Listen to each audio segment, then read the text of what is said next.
What's going on, people? We are Tottenham TV, back here for another Tottenham update. Quite a few bits and pieces to get through today. And let's start off with Ali Gold's update saying that Spurs are confident that they will make at least one addition to Conte's squad before the end of the window, if not more. They're confident, aren't they? They're confident. Yeah, of course they are. They're confident. Do you think that... we're confident of getting Adama Traore. That's what I'm saying. Like, with the kind of performance from Steven Bergwijn last night, it's widely reported that we want to keep him now. What do you think this does mean for the Adama deal? It shouldn't mean anything. I know what we want it to mean, but what do you think it does mean? Probably means it's not going to happen. So that's what I'm thinking. Tottenham always well documented we want to sell to buy. So unless we get a loan with an obligation, and if with Doherty also playing well, unless we can get him out of the door, look, I just can't see us. I think we're not going to sign anyone until we sell. I think that's probably what the hold-up is, and there's been the hold-up in the summer as well for a lot of deals. So I hope we get one or two out the door. Unfortunately, the only players we've got offers for at the moment are players like Bergwijn, and I kind of want Bergwijn to stay, but if he's the only one we can sell, then what do we do? Do we sell him just in the hope of replacing him just to do it, or do we just keep him and not sign anyone? I don't know. It's a difficult situation. I hope in reality, I hope it doesn't mean anything for the Bergwijn deal, but we know with the chairman we have, it might do. Yeah, I mean, I'm starting to worry that. But if I gave you the option, keeping Bergwijn and not signing anyone, or selling Bergwijn and signing Adama, what would you do?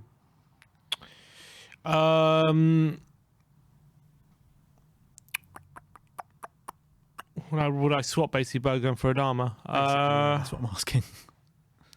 I don't think I would, you know? I think Adama is probably the more dangerous player, but the way Conte is doing with Bergwijn is developing him in a different kind of role. And in this role, he's looking decent at the moment, but it's so early. Yeah. I don't think I would. I'll probably just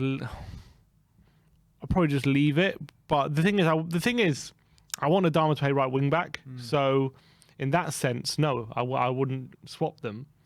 But who's more needed in the squad? You could argue Adama. Yeah, I'll take that point. Let's move on. Let's talk about Frank Kessie, because Mike McGrath had an update here. And it's more considering from Tottenham Hotspurs. Tottenham are considering a move for AC Milan midfielder Frank Kessie during the current transfer window to avoid a bidding war for him in the summer as he's out of contract. How long does it take to consider it? You have a meeting, like do you come out with a conclusion, or you just end the meeting? We are considering FC. You just end the meeting saying, all right, we'll take this under consideration, and then the month finishes. We considered it, and it's still under consideration. What's going on, people? We are considering FC. Yeah, let's consider. We'll consider it. That's also, I feel like, we'll consider everything. We have to wait till we get players out the door, I think, if this one's going to happen. I'd love to get him now. I think he'd be a massive help towards the end of the season, and he can provide a vital role for the team. But it's a similar thing, like with Winks playing well at the moment. Skip's obviously great. Højbjerg is a player he really trusts. So are we going to push the boat out to get Kessie in right now? I guess if it's to avoid a bidding war, it makes sense. Definitely makes sense to bring him now, but do I think that we're really going to spend some money to bring him in now? I'm doubtful, unless we get one out the door. Like Ndombele, which we'll talk about soon.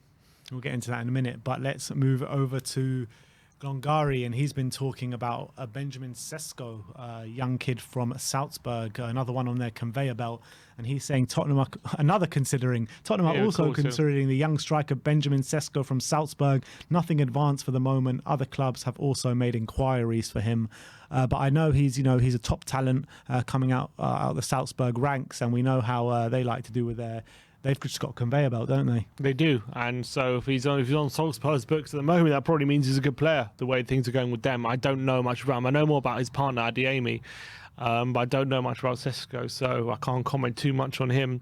But if he's a young striker from Salzburg and he's banging them in, then I'm all for it. Yeah, I mean, I know from my Football Manager career, he turns into one of the best strikers in the world. So that's saying that. I mean, he's already had 7 caps for Slovenia, 1 goal at the age of 18. He's played 15 games for Salzburg this season, scoring 3 goals only in the league. 2 games in the Cup, 3 goals, and 7 games in Champions League and 1 goal. So, look, he's only 18 though, isn't he's a young kid coming through. So yeah, I mean, sure, but it's not one that I want to bring in now in a view of him being ready to contribute for the first team, I would say. Yeah. All right, let's move on. Gary Jacob has been talking about a Hull striker called Keane Lewis-Potter. He says Tottenham have joined the list of clubs interested in signing the Hull City attacker Keane Lewis-Potter. I mean, do you know anything about him? I mean, I watched Hull against Everton in the Cup the other day, and I saw Hull playing pretty well. I saw they had a decent striker, but I'm not sure if it's the same guy. How old is he? 20? He's 20. 20, and how many goals has he got this year? He's got 5 goals in 26 appearances. Okay, is he one of these tall strikers then? He must be a target man or something. Otherwise, we wouldn't be considering a striker with that record, would we? It says right there, 5'7", so he's small. Must be quick then. I don't know. No, I don't mind trying Matt about him, not going to lie. He's played 90 games for Hull City in his career and scored 20 goals. I mean, he's not terrible for a 20-year-old, but it's not like dynamite.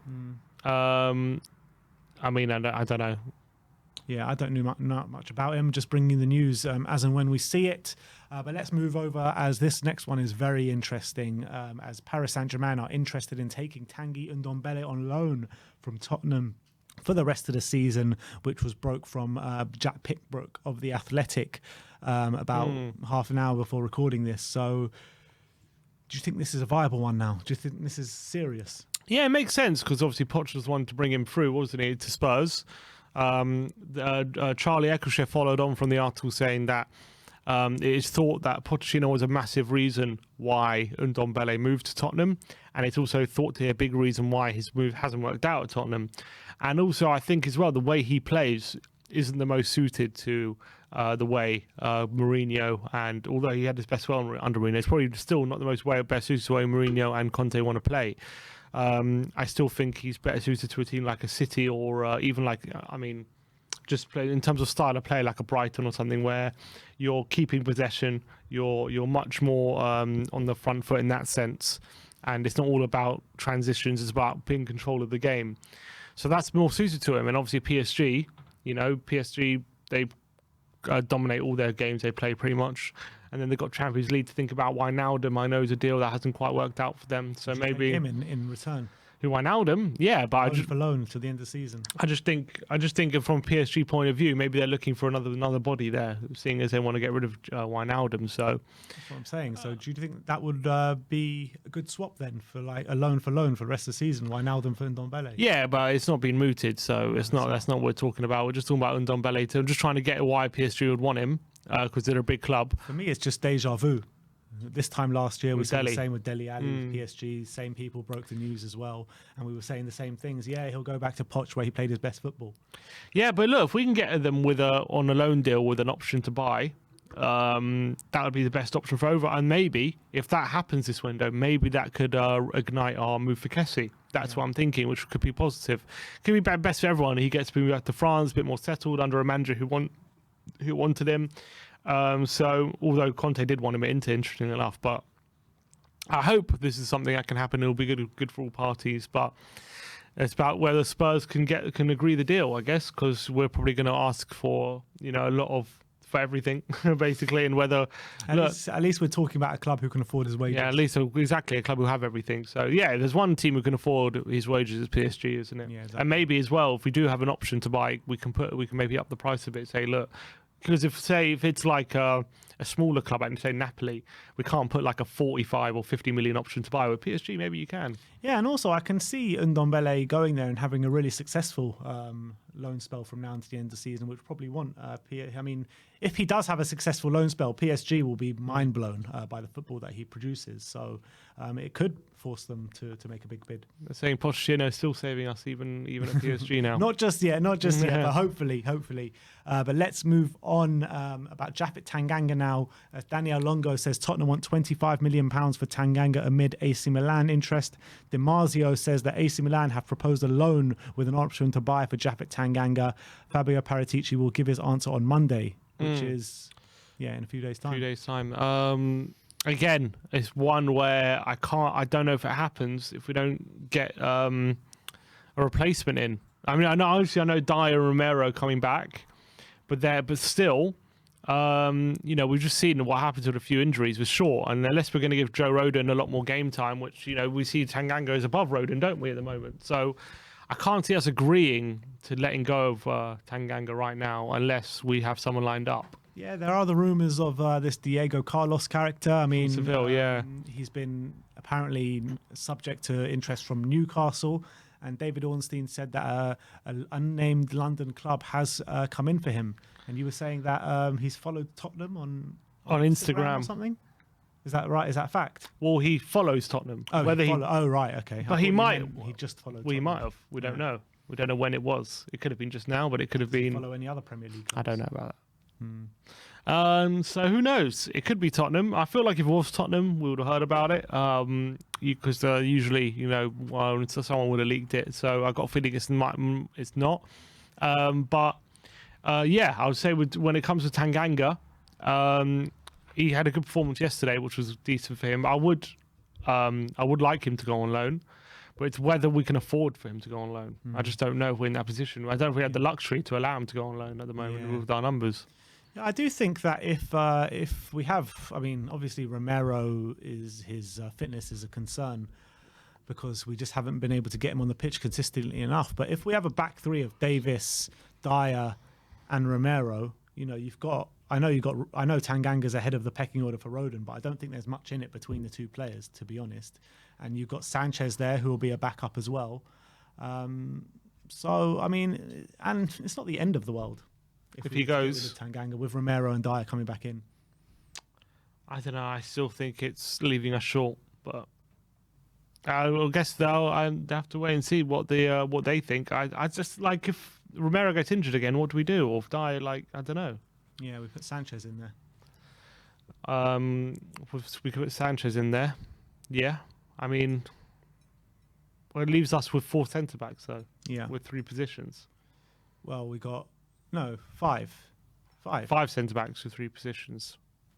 We might be able to get away. If we're lucky, we'll get away with it, but we could leave ourselves short. And last but not least, TSN Sports are reporting that Tottenham are interested in Jonathan David, Lille striker Jonathan David. He's really an up-and-coming star at the moment, really good player. What do you make out of this? I mean, obviously you'd welcome him at Spurs, wouldn't you? Yeah, young player who's young forward who's smashed out for Lille. I wouldn't say smashed out, but he's been a pretty decent goal scorer.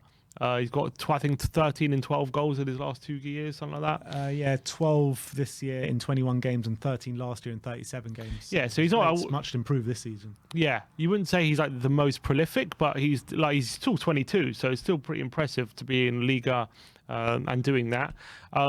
This link, though, I've seen, they've linked him to everyone. Yeah. Literally Barcelona, Madrid, West Ham, Arsenal and Tottenham and Chelsea. And Arsenal have been linked to him for a while, actually. Yeah, he's one I definitely would like.